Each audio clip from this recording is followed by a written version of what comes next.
Thanks everyone for being here. We'll start with an opening statement from Coach and go into questions. If you have a question, go ahead, raise your hand, get my attention. I'll call on everyone.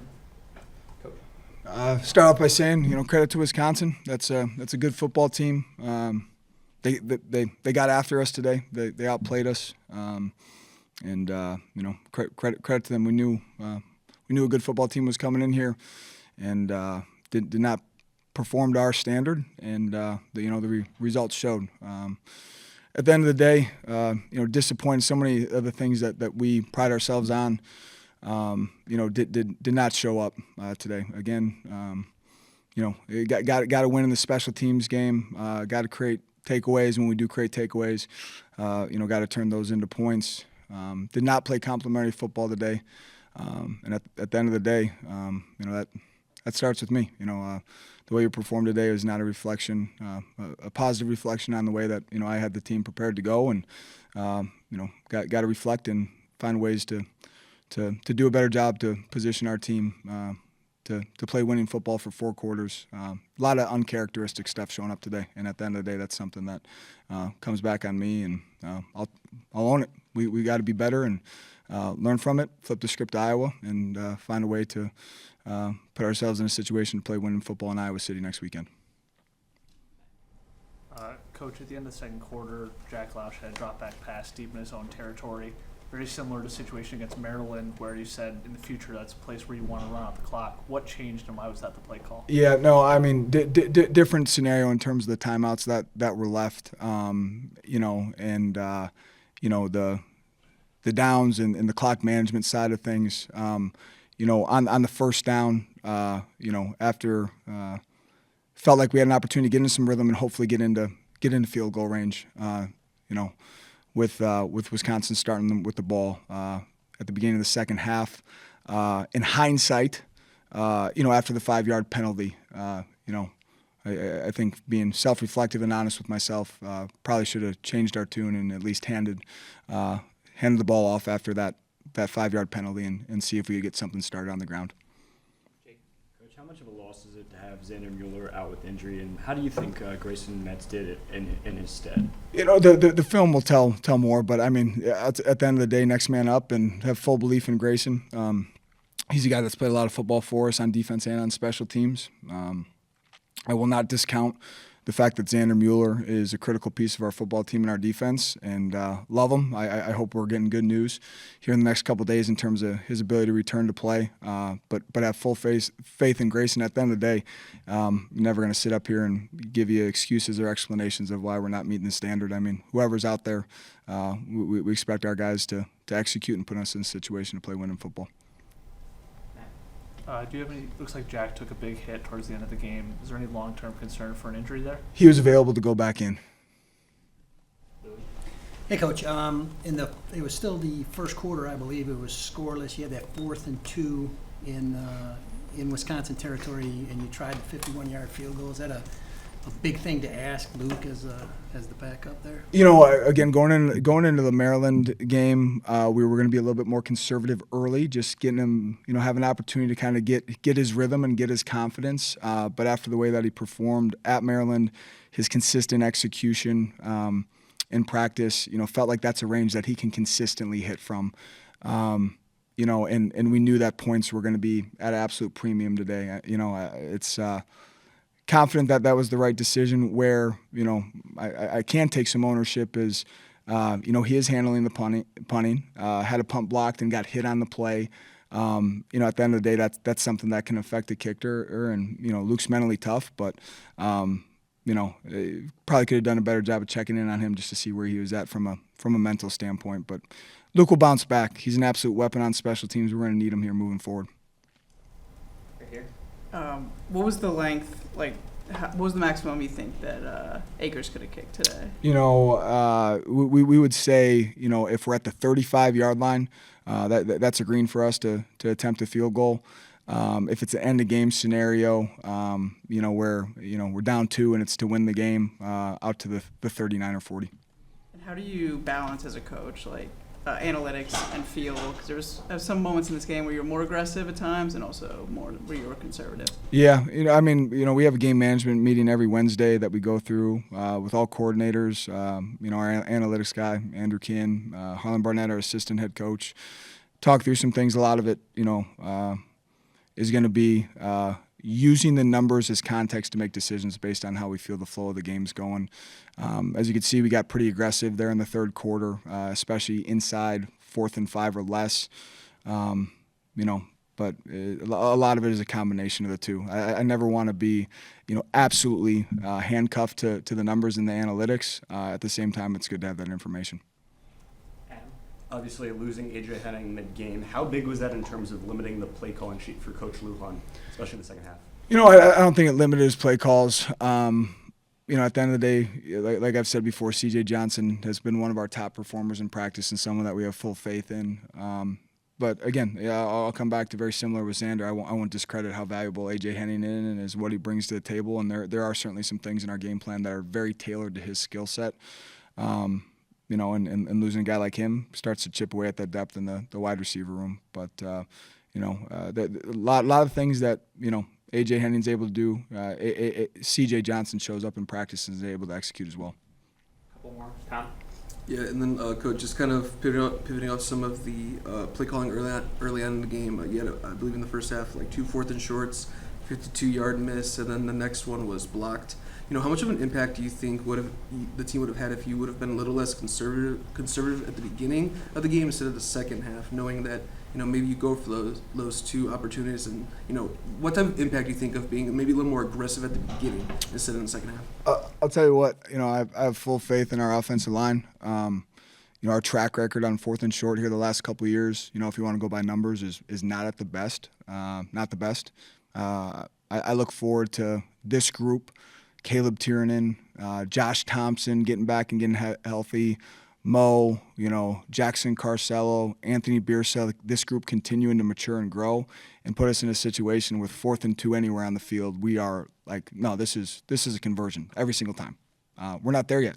I look forward to that day when we get to that point. We knew across the 50, 4th and 1 or less was going to be a go for us. That's what we walked into the game with. I believe Luke's first field goal attempt, it was 3rd and 2 that turned into 4th and 2. We felt confident in the points and wanted points early. His second field goal attempt, I'm not sure what the distance was out of it, but felt like it was almost an automatic field goal for us by our standards. Opportunity to get the game to 7-3, where we knew that those 3 points were going to be critical as the game continued to go. In hindsight, you can always second guess yourself, but confident in the decisions we made there. Again, I think where I can learn is Luke coming off a block kick, acting as our punter as well, checking in with him and just seeing where he's doing from a mental standpoint. Last one, Charlie. Coach, your offense and your passing game specifically really thrives against Indiana and Maryland. What do you think changed today? The film will tell more. Again, I'll start off by giving credit to Wisconsin. They're playing really good football right now. It was a lot of good single high looks out of them where they're super aggressive, and then they'd morph into some single high pictures that turned into cover 2 that can be really tough on a quarterback. Good game plan by Wisconsin. Not our best execution today offensively, but really confident that Jack and that crew will bounce back going into next week. Thanks, Coach. Thank you. On my left, Jack Lausch. On my right, Coco Azema. We'll go right into questions for them. Go ahead, raise your hand, get my attention, and if you have a question, please direct it to them, as we only got one mic. Matt? For Jack, after a couple strong games in Big Ten play, back to more of the struggles like Washington, what did you feel changed in this game? I don't think much changed. I think, we executed well. We moved the ball really well. That's the crazy part about football is you get down in the red zone, and if you don't execute, the score doesn't necessarily reflect a lot of how you move the ball sometimes. I thought as a whole we could have executed a lot better, obviously. But I think this was close. I think the score didn't really reflect on how we played, and obviously we need to get better, and that's what we're looking forward to do. But I don't think there's far to go. Yeah, Jack, I thought last week against Maryland, I thought you started to look really, really comfortable in the offense. but today it seemed like Wisconsin was getting to you pretty good, a lot of pressure. What was the difference today compared to last week? Because it didn't seem like at one point in this game you couldn't get comfortable. So I was just wondering, what did you see? I think they did do a good job of getting some pressure. I thought our guys up front did a really good job of dealing with that. I mean, it's part of football, like you're going to get pressure, but I thought our guys did a great job of that. And I thought, the difference really was just finishing in the red zone. I thought there were opportunities for us to finish there. There's a throw I could have made. There's other options, we could have had. But I think it's really just executing in the red zone. And I think that makes all the difference. Coco, on defense, you guys had guys like Damon Walters and Grayson Metz stepping up due to injuries around the defensive unit. How did they sort of embody the next man up mentality and help you guys have the performance you did? I feel like that's something we preach since spring ball. Like guys rotate through all the time with the ones and twos on defense, and it's always that mentality. Something that we say is if you're in the game, you're the best person to be in. So no matter what happens, like if you're in, you're the best. So that's kind of how like our mentality is. And Damon and Grayson, like they both had game time experience, so there was an expectation for them to be good and do good, and they did. Jack, what did you see on that fumble at the end of the half, and what is your mindset like as a quarterback on that kind of play back there? Yeah, I mean, obviously, got to get the ball a little quicker. I mean, we had a double move called, cover one look. It was really a great look for it. Just kind of an unfortunate play. I was literally getting ready to release the ball, and they made a nice play up front. I look at it and find little ways to get better, but that's just kind of a great play by them, and it's a huge. It could have been a huge play for us, and instead it was a huge play for them. So it was close. Jack, you guys were, I think it was 2 for 14 on third downs today, and that's been an issue this year. What do you attribute that to? What are you seeing on the third down? I think today specifically, like, I got to go back and watch it. There's nothing that really stands out to me right now. Obviously, you need to be better there. I mean, that's you win football games on third down. So to be completely honest, like I need to look at it. I'm not exactly sure. They did a good job, I will say, in their back end, making some good PBUs, making some nice plays. So give them credit for that. But just gotta look at it, see what it was, and get better. Jack, obviously you mentioned the fumble, obviously the safety too. Where do you feel like, in terms of the speed of the game to you, has it progressed for you? Is it a little slower? Are you still working out the kinks? Where are you in terms of processing? Yeah, I feel great. I feel like every game I'm getting a lot more experience. It's slowing down for me. I feel like I'm in a great spot. Sometimes defense makes plays. And I think we're going to continue to get better. But as far as myself, I feel like I'm getting better and growing every week. Jake. Coco, you guys allowed just 160 yards through the air today. What was working in the in-pass coverage for you guys?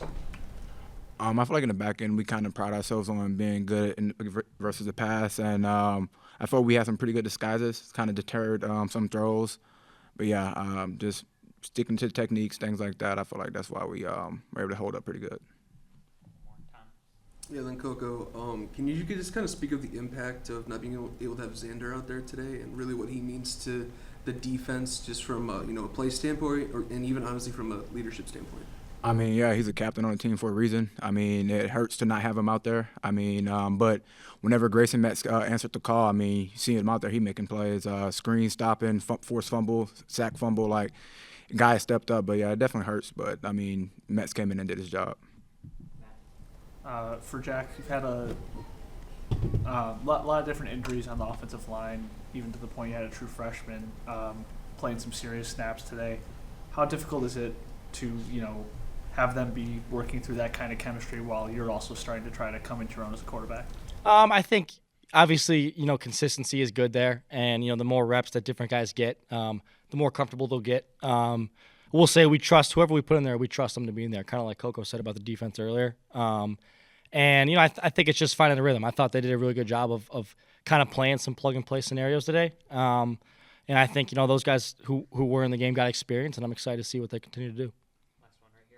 Coco, when you have a close play like Jack said, where it could be 7-3 going into the half and it ends up being 14-0, just how difficult can it be to kind of reset and kind of come out for that second half with the same level of intensity?